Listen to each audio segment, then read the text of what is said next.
Welcome to Leadership Rediscovered. I'm your host, Laura Siebold, and today I am very excited to be talking to Frank Fumich. Frank, welcome to Leadership Rediscovered. Thank you. Nice to be here. Absolutely. Thanks. Well, I'm going to read through your bio real quick, and then I want to ask you a lot of questions about your bio. So we'll start there. Frank Fumich earned his bachelor's degree in business and finance from West Virginia University in 1992. He always had a head for business. Even before graduating from WVU, Frank went into business as a partner in a food service establishment at Washington National Airport. Upon graduating from West Virginia University, Mr. Fumich began to manage that food court restaurant, which was located at Ronald Reagan National Airport.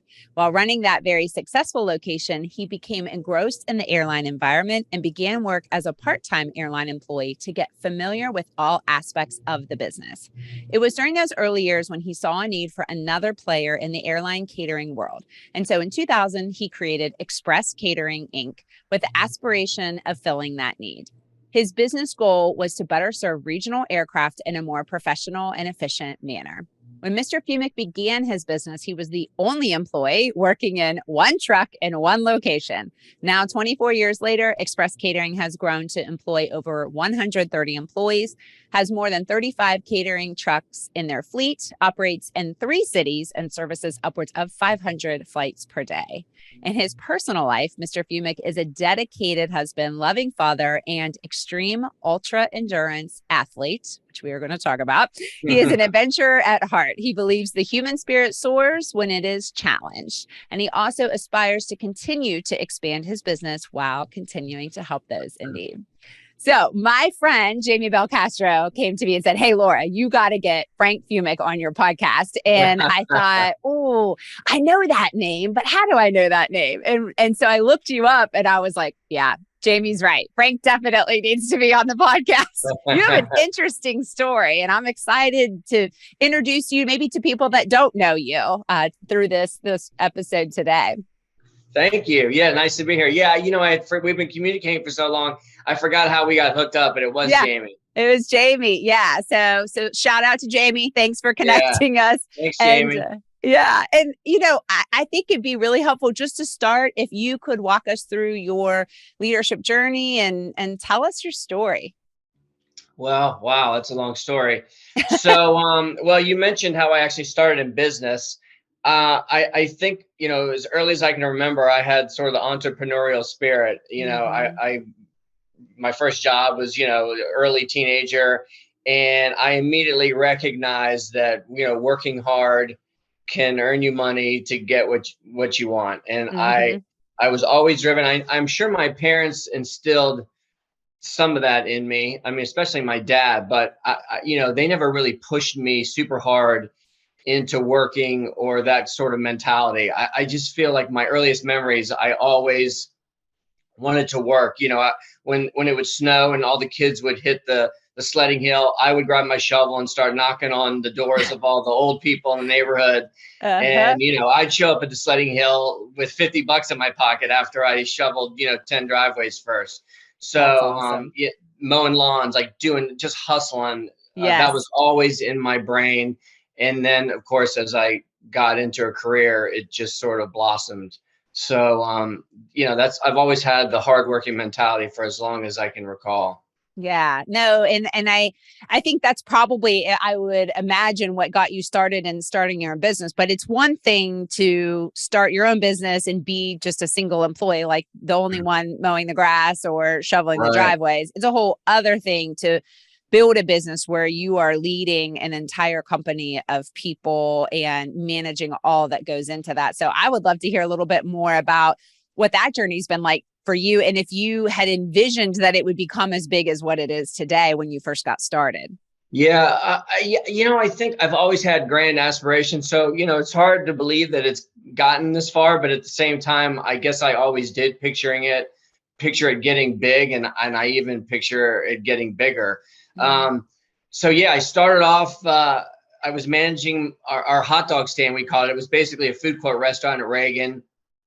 And, all my friends had 9-to-5 jobs, where the restaurant business is basically, 8 a.m. to 10 p.m. So I was immediately exposed to more working hours in a day, where everyone else just thinks there's 40 hours, where there's like 100 hours that you could work in a week, if Right. not more. And so I was always trying to find the next thing when I was working, or another way to make money.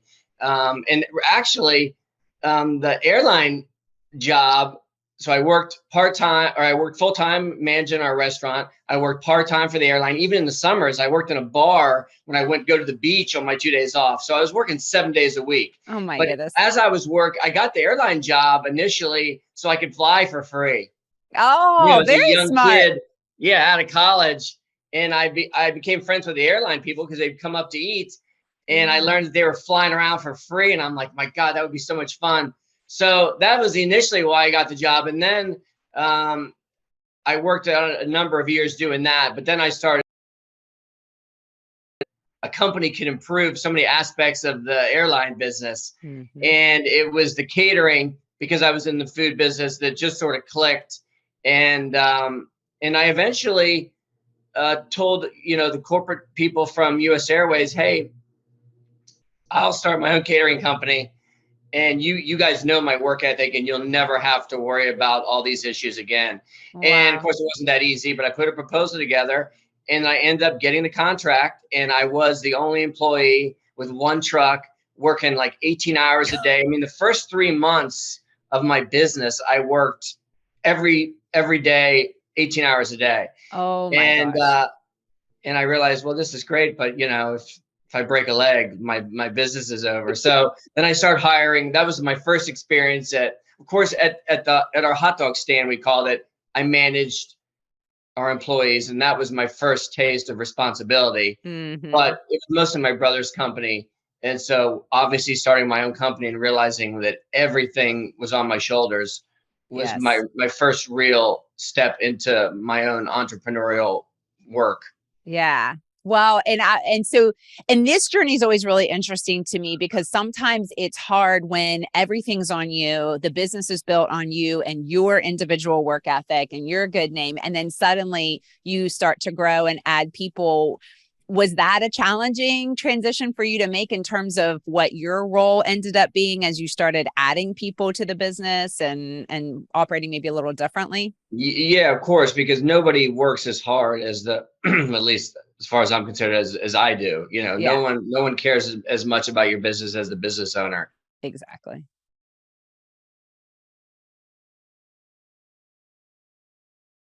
The 100% face of the business of it, because one person in a truck could do it all. And as I hired people, obviously I saw they didn't quite do as good a job as me. So it was a little bit, and I did that for years though. Obviously, then I hired a manager, someone who was a friend of mine and went to WVU with me as well. And so he understood how important it was, and he did it as good of a job. But then as we kept getting bigger and you're hiring regular hourly employees, it's tougher because no one quite does it as well. And I always said, if I could clone myself into 150 people, I wouldn't have anything to worry about. But you're only as good as your worst employee, basically. Yeah, absolutely. So I'd love to dive deeper on this one if you're okay going there, just more tactically, how do you ensure that your expectations are still being met, that the quality standards, I mean, I think about that initial commitment, and I know you're servicing, I'm sure, way more airlines now and doing more work, but that initial commitment you made was very much, again, based on your individual work ethic. How do you work to maintain that consistency, that high level of expectation, knowing that there's a lot of other bodies doing this work now? Right. Well, initially it was me in an active physical role for years and years. And then when I expanded to other cities, obviously I can't be in 3 places at once. So, the next best person down is my manager. And I had to make sure that my managers who are running the show and now hiring the people know how important it is to me. And, now I have a VP of operations who also instills with the managers, and he visits the places each week. And so, it starts with a good manager. And then you have to have faith that that person is going to instill your beliefs and your work ethic into the lower level people. But it's not easy. And we have plenty of people that don't do a good enough job, and we go through people. And the work environment these last couple of years is super brutal. It's tough to find people that appreciate a honest hard day's work. Lots of people don't want to work, and it's tough to find people that. And mine is a manual labor physical job, so it does take a lot of energy, and it's tough to find people. Well, and I would assume they're probably at least some of the time out in weather, I would imagine, depending on, because you're out. I mean, it's 100 degrees in the summer and it's freezing, sodas are exploding in the winter. Yeah, it's, and when it rains, you're totally out in it. So it's not easy. Yeah. Yeah. So as you think about where you are today and where you sit in the business, I'd love to hear your perspective on what your individual definition of leadership is, and then how you would describe your leadership style. Well, the one thing I learned from my dad was a hard worker, but he was also a 40-hour-a-week professional job worker. But he was 50 when I was born. So I was sort of brought up in the generation ahead of mine, because all my peers' parents were much younger. And my dad was a World War II veteran. And he always told me he was a second lieutenant in the Army, fought on the front lines in Italy, was a POW. And he told me that he never asked of his men anything that he wouldn't do himself. And, he has war medals where he crawled out, in the midst of enemy fire, rather than having his men do that. And I have goosebumps telling that story. Yeah. And I always remember that, just as far, I never served, of course, but just in work ethic, I've always done like the nastiest jobs available in my company, and even when I worked with the airline. And so my employees know that for years and years I was out there in the winter, and even up until maybe last year, I would go in on Christmas for the last 20 years and Thanksgiving, just to show them that holidays, I'm not above working on holidays, because I expect them to, because it's a 365 day a job business, and we have to be out there. So my leadership style is to do everything myself from the lowest thing up. And I won't ask any of them to do anything that I wouldn't do. I wouldn't ask them to work on any days that I wouldn't work, or I haven't worked 20 different times. And so that's my leadership style, to a fault, because sometimes I could delegate and should delegate, and I just do it myself instead. Yeah. Well, but I think that is some of the hard transitions that happen when you go from single owner business to having multiple members on your team. It's still your business. And like you said earlier, nobody's going to care about it as much as you do. And so when you see an opportunity, I mean, you definitely sound like you've always had a lot of hustle in you. So when you see something that needs to get done, you're probably like, oh, just jump in and get it done. Yeah, I'll just do it myself. Right. Yeah, exactly. And I could probably do it faster and quicker than the other folks. Yeah. True. But it's definitely a lead by example leadership, for sure. Awesome. Can we talk about Bobo for a minute? Yeah. Oh, I love talking about Bobo. Okay. Will you just tell his story and everything that you've done and what's currently going on with him? So I've been following you on Facebook. Oh, that's so cool. I mean, it's such an amazing story. So as I said, it's tough to find people. Yes. And especially during COVID, or, a couple of years ago, it was the worst. I was walking my dogs in the middle of the day in my neighborhood, and I just spot a guy who's looks like he's delivering. He was working. Well, it turns out he was working for a grocery store delivery app. So he was at someone's house. He's got like 6 bags of food. And as I'm walking down, I saw him get out of his car and hustling, and I was going to stop for him, but he actually was polite enough with 6 bags of food to let me walk by with my dogs, and said, "Excuse me, sir," something like that. Wow. And I was like, "Oh, thank you." And I felt bad that he stopped for me. So I keep going, and I'm thinking in my head now, like, that's the kind of guy I need. Those are the kind of people I need working for me. Someone that's hustling, someone that's polite, and he stopped for me. So I literally go around the corner outside of the sight of him, and I'm just like, you know what, the hell with it. I'm just going to go up and approach him and see if he wants a job. So I run back up. I caught him literally as he was in the car getting ready, and I knocked on his window and I said, excuse me, I know this sounds crazy.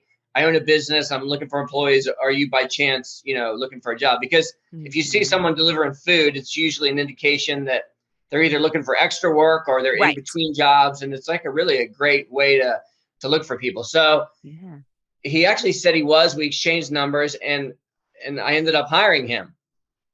And then I started, asking him his history, and he was from Cameroon, and he had to escape. He was peacefully protesting there, was arrested and basically tortured, and he somehow, they let him out of jail, but he got word they were going to come back for him, and so he had to escape to another country, and then eventually made his way to the States. But he left his wife and daughter behind.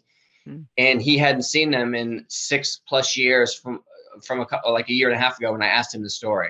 Wow. And I asked him, what his immigration status was. And he said he had no idea, that he was just waiting for the immigration people to call him so he could apply for, the next step. So long story short, after more communication with him, I decided to see if we could get him some legal representation and to help him along. So I did that. I paid for his lawyer and been involved in this whole process, and have learned so much. And it basically, without a lawyer, these poor people are just can wait for years and years. So we ended up, it's a certain legal term, but basically you sue the US government to take the case. And so after a year and a half of waiting and preparing, Bobo finally had his hearing about a month and a half ago. And so I've been sharing it on social media for a year and a half. Wow. And in the year before, because Bobo's actually my best worker, and he just works every day, open to close, doesn't take days off.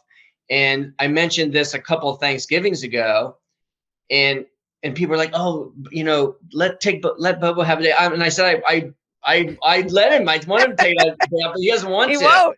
Because he wants to save his money to prepare for them one day, and he sends money back. And so I did a GoFundMe, and we in 2 days raised $17,000. Oh my gosh! And I gave it. And so I called on Thanksgiving, or no, it was Christmas 2 years ago. I said, Bobo, I got to meet you at work at 5:30. I have something, and he was, poor guy, he was nervous. He thought he was in trouble. And I surprised him with a check for $17,000. Wow. Just for him, for his expenses, to take a couple days, whatever. And so, oh my gosh, I shared that on social media, and then it blew up, and then everyone has been following Bobo's case. And then, of course, and so then about 2 weeks ago, the answer came from the government, and it was approved. And I went down, and Bobo and I opened the letter together. I don't know if you saw that video. Oh yeah. And I was just gonna say, people who are listening and watching, definitely go find the video, because it is really emotional to watch. Yeah, it was so cool. It was super emotional. And it was so great. So his status has been approved, and we immediately are now working on bringing his daughter and wife here, that he hasn't seen in over 7 years. Oh my gosh. And it's probably going to take about a year, but I'm telling you, when that happens, it's going to be incredible, and we'll probably be on like national news or something, because so many people are into it. Yeah. Well, and I appreciate you sharing that story, because I think it's also, as you know, I talk about leadership on this podcast. And one of my goals is to try to get people to think a little bit differently about how they can demonstrate leadership and model leadership, and that it's not just about being the boss or telling people what to do. There's all these different opportunities that exist around us to show and demonstrate leadership. And I think this is a wonderful example of, you saw a need, you stepped in. I'm sure there's a lot of people like Bobo in companies right now that maybe people know about their situation, maybe they don't, but you took it upon yourself to say, hey, listen, this is a really good worker. I care about this person, and I want to do this for him. And I know, because I used to work on immigration cases, I know that it is very expensive to do all of the legal fees that are associated with that process. I mean, it's a lot of money to do that, and not only time and investment, or time and other investments for you, but I think it's such a great example of the impact and influence that you can have in someone's life. And I think about the loyalty he probably feels towards you and the type of work that he probably puts forth. I mean, like you said, 7 days a week and won't stop. I mean, I'm certainly getting something out of it, you know. It's I mean, I did it initially to be a nice person. But you're right. I mean, he does feel super loyal, and he would probably do anything for me. Now, an example of, you know, I've hired about a dozen Afghan refugees as well. Oh, wow. And I've also paid for all of their legal fees. And but you know, Bobo and them, I don't say I'm doing this and you guys have to stay. I literally have signed nothing. So I'm trying to do it out of the goodness of my heart. Of course, I'm hoping they'll feel some appreciation and will stay and work hard, but that's not always the case. As I was just about to tell you that I've just lost 2 of my Afghan guys. I've learned that, you know, being youthful and responsive and a little bit lack of responsibility is not just an American problem. You know what I mean? It spreads through many ethnicities. And so I'm experiencing a little bit of that now. And, you know, I paid for their lawyers. I didn't say, hey, I paid for your lawyers. I mean, a part of me wanted to, but I didn't. So I have lost, I have lost a couple guys that I paid for their representation, and they're no longer with me.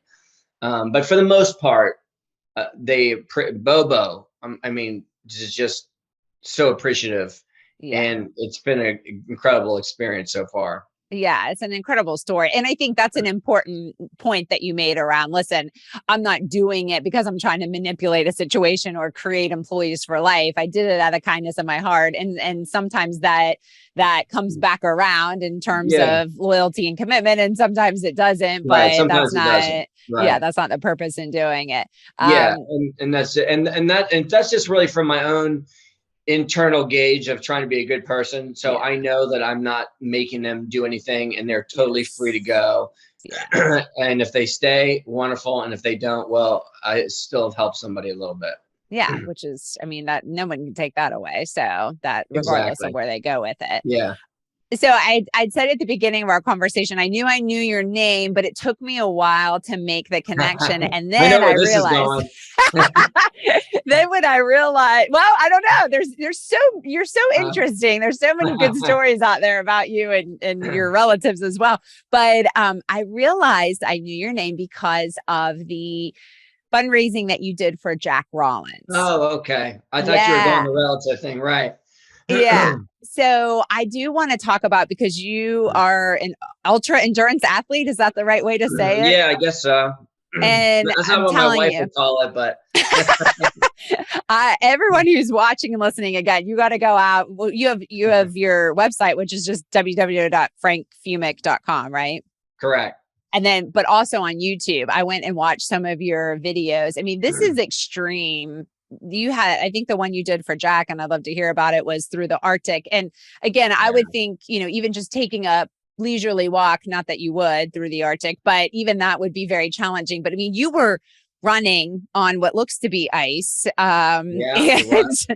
and wearing a lot of gear, because obviously you would have to. So that adds a lot of weight. And then you're also pulling a cart behind you. And I just want to hear all about, you've done a lot of really extreme races, and I'd love to hear what got you started in that. And then also what flipped you into the fundraising aspect of it, because I know a lot of times you're doing this to help other people as well. Right.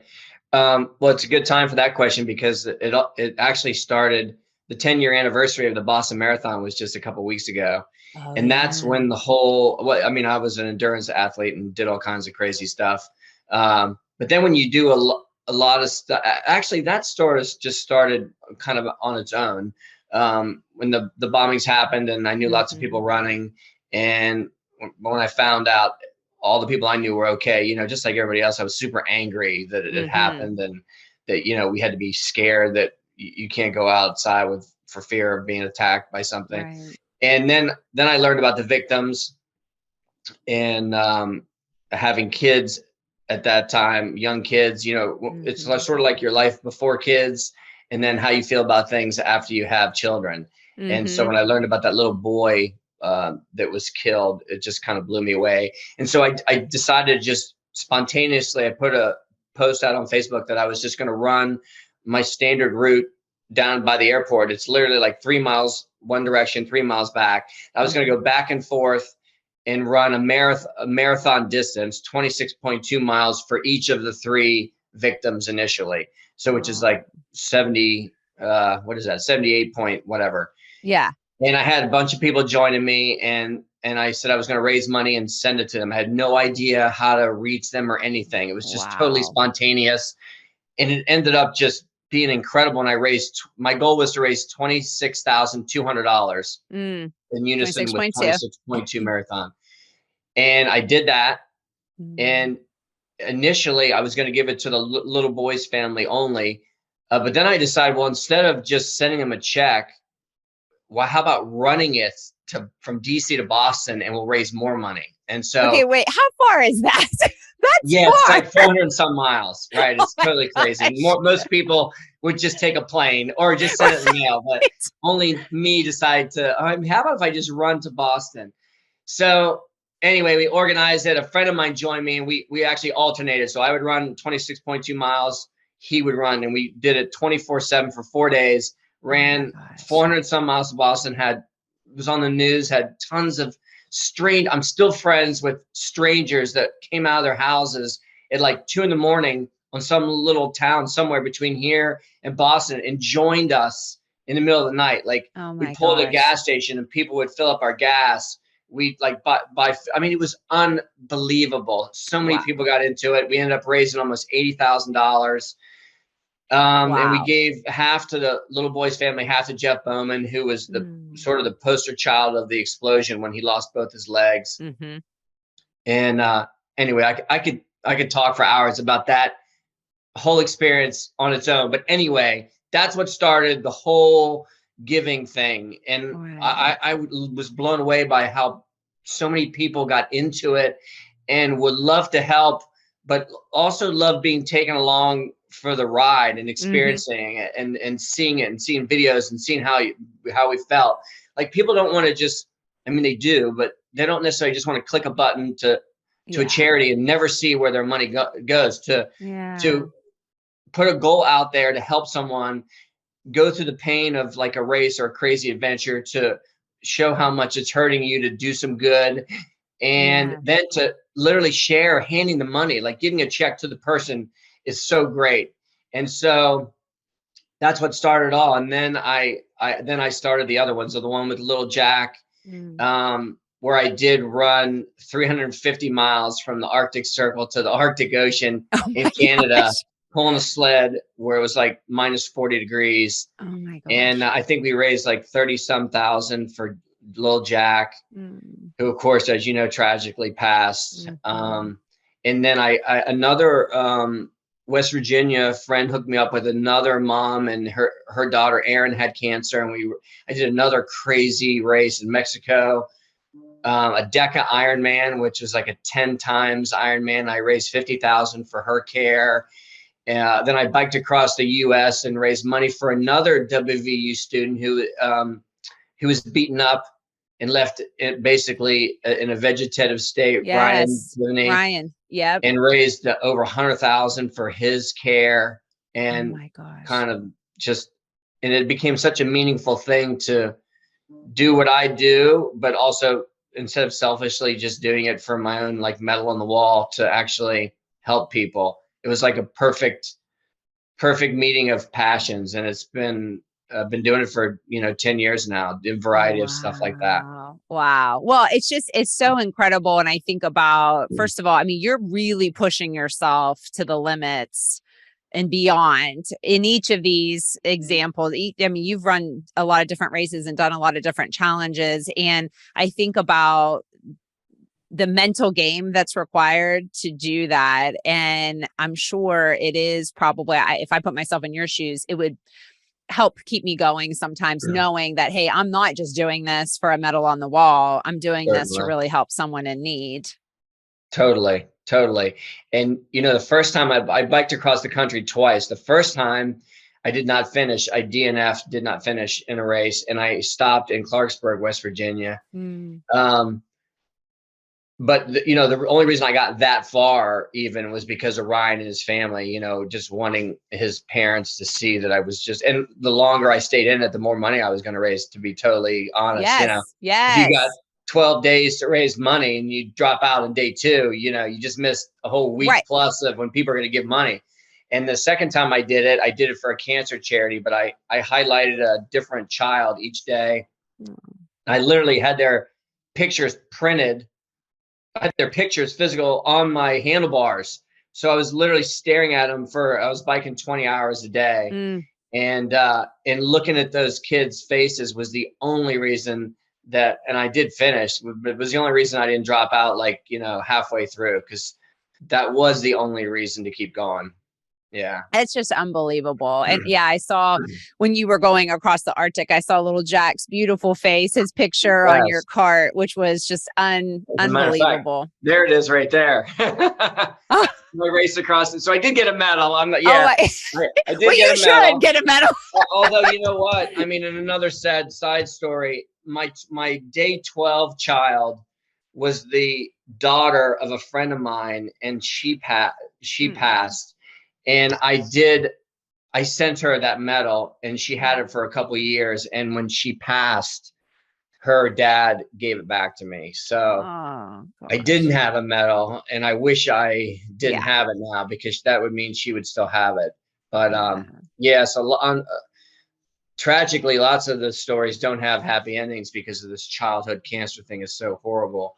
Yes. But some do, but I don't know how the parents of these kids can go on. So that's another reason, another motivational aspect to keep pedaling was just thanking God that my kids didn't have cancer, and I can keep putting one foot in front of the other for these families. And so that's what kept me going a lot. Oh, it's unbelievable. I would love to hear, I mean, I'm sure there's been you have a lot of time to think while you're doing these races, and a lot of lessons to be learned. And to me, there's probably a lot of things that transfer over, things that you can take, lessons you can take from these ultra endurance races and challenges that you can apply to your business.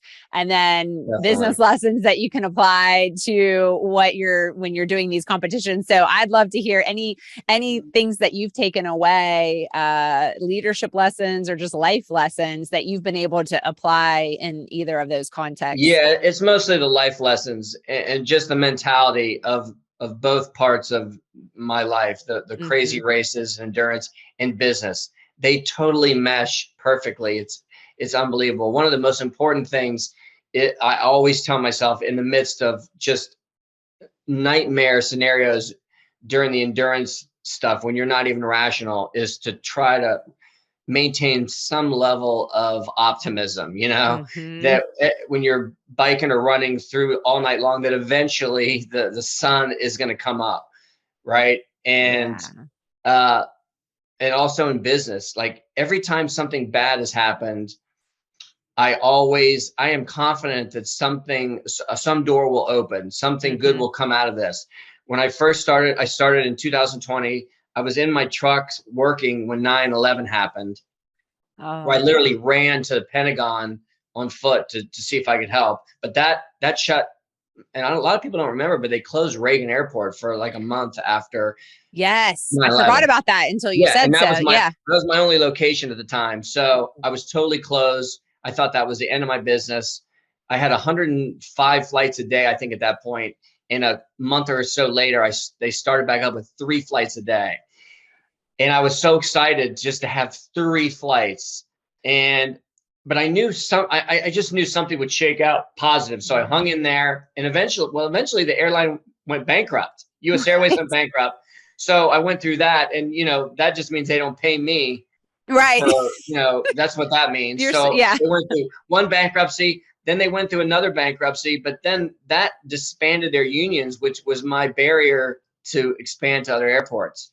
So because of 9/11, basically, and because of the bankruptcies, eventually that enabled me to expand. Wow. So, that's one, that's a lot of people could have thrown in the towel. And because even the airline said, we'll let you get out of your contract. We know it's not worth working for 3 flights a day. But anyway, So going through all the, 9/11, two bankruptcies, two airline mergers, and then a pandemic. Yeah. I mean, it doesn't get any bumpier than that. But even the pandemic, we created other revenue streams out of thin air. Basically, we just thought of other things to do to help offset the loss of revenue. And then those things have now remained now that COVID's basically over and flights are back. So now my revenue is actually, and I'm not sure we would have thought of that had we faced such a issue with revenue going off a cliff and scrambling to try to be, and I'm much more leaner now. So I learned a lot of things I could do better, and it's made my company better now that we've made it through all that stuff, all that adversity. That's amazing. And so, yeah, so a lot of that could be applied to, running through the middle of the night for 100 miles where you feel like you can't go on, but you got to hold a little bit of hope. And then, you get some energy, the sun comes up and you're like, wow, I think I can do this. I can do and it. So, yeah, it's very parallel thinking on both things. For sure. And I would assume it also alters your perspective on what truly is a disaster or what truly is something a challenge that you can't recover from. I mean, I saw you talking and I noticed your thumb, and we didn't even cover the fact that you've definitely taken some physical hits. Yeah, I keep forgetting. I'll share pictures and people are like, oh, your thumb. I'm almost forgot about it. But yeah, I've got my scars and my things that aren't quite healed yet. Yeah.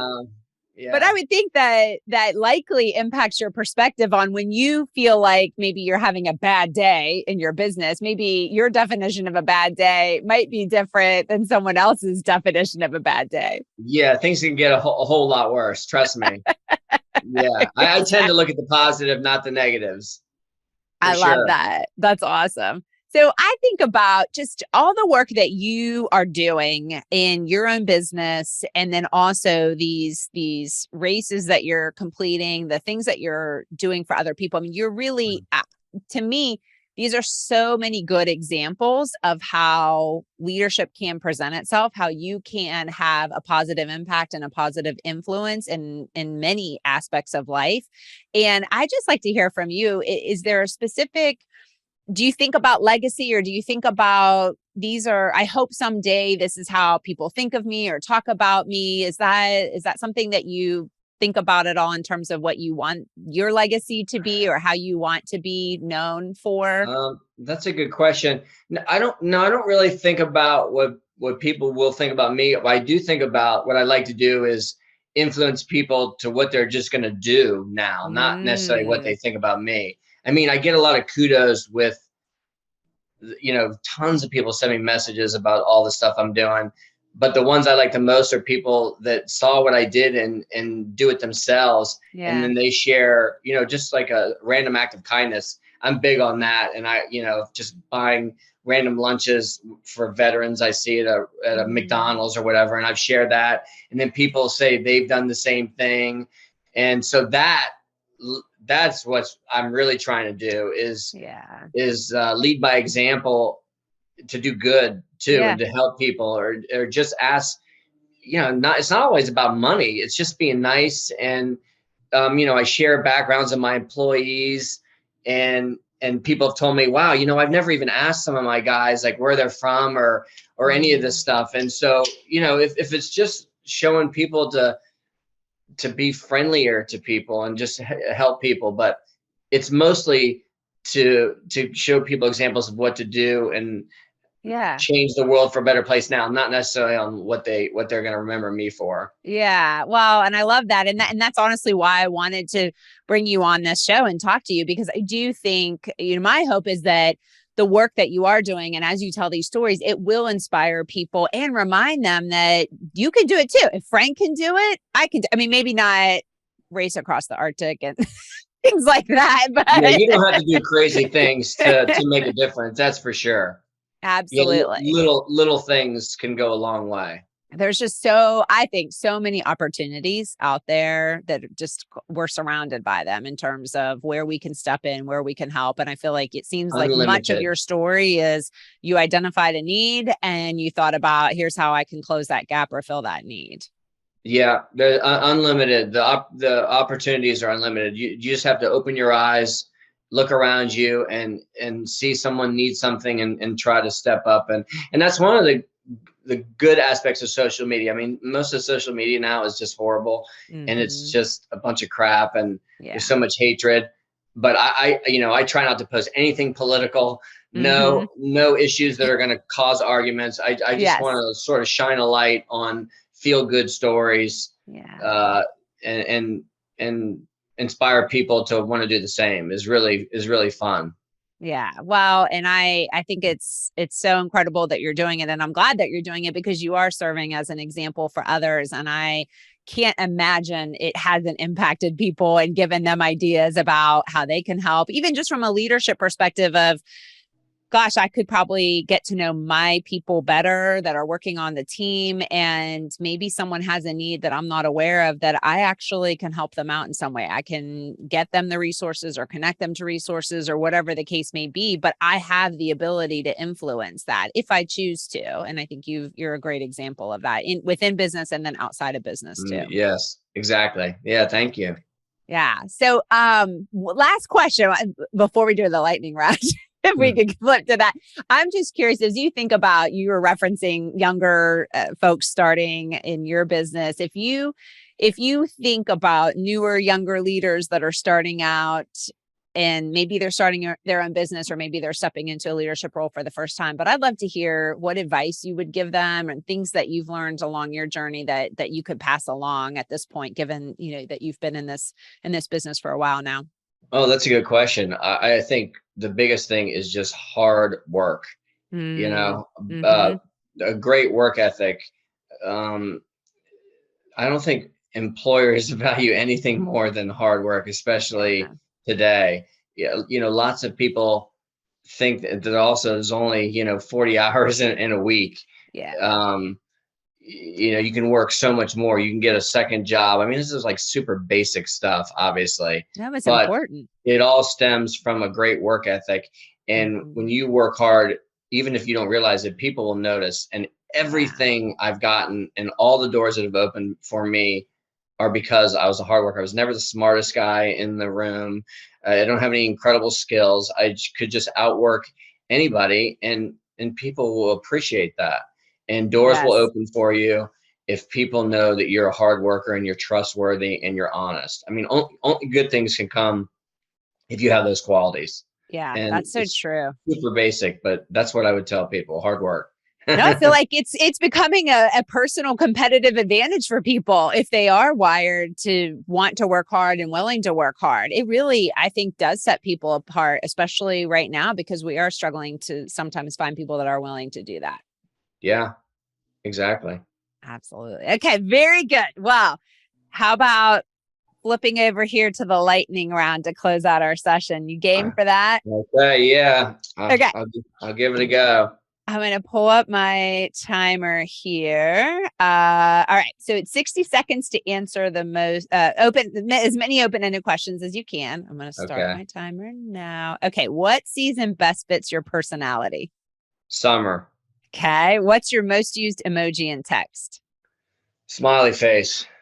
What book, song, movie, or podcast has had the greatest impact on your life? Oh, God. Into Thin Air book. Oh, okay. Very good. What's something about you that surprises people when they first hear it? I can take a great nap. I don't know how you'd have time for that. Fill in the blank. I spend too much money on races and adventures. What celebrity would you want to play you in a movie? Oh my God. I have no idea. I feel like Hugh Jackman would be good. Okay, he's older than you, but like that. I feel like how just like the Wolverine. That I feel like stud. Okay, good one. Yeah, we could go with that one. All right. If you wrote a book, what would the title be? The Misadventures of Frank. That's so great. Oh, okay. I got to ask you this last question because I think it'll be an interesting answer. If you catch me by the fridge at night, I'm probably sneaking. Probably a sandwich. Yeah. Yeah. Late night sandwich. Well, listen, I'm so grateful for the opportunity to get to talk to you, because I have been following you on social media for a little while now. And I definitely encourage other people to do the same, and to do a deeper dive into the races that you've done already. And is there one coming up? Are you training for something right now? No, not really. Not for a little while. I'm actually running a marathon in the morning, strangely enough, but it's just No big deal. just to keep in shape. Yeah, not a big one. Okay. Well, we'll be following you to see what your misadventures Thank or you so adventures. much. It was a pleasure being on. Yeah, thank you. I really appreciate it. Great story. And I think you're really inspirational. And I hope that this will be a great example for other leaders who are watching. Oh, that's nice of you to say. I appreciate that. Thank you. Yeah, absolutely. Appreciate your time and great meeting you. Bye-bye. All right. Bye. Thanks. Take care.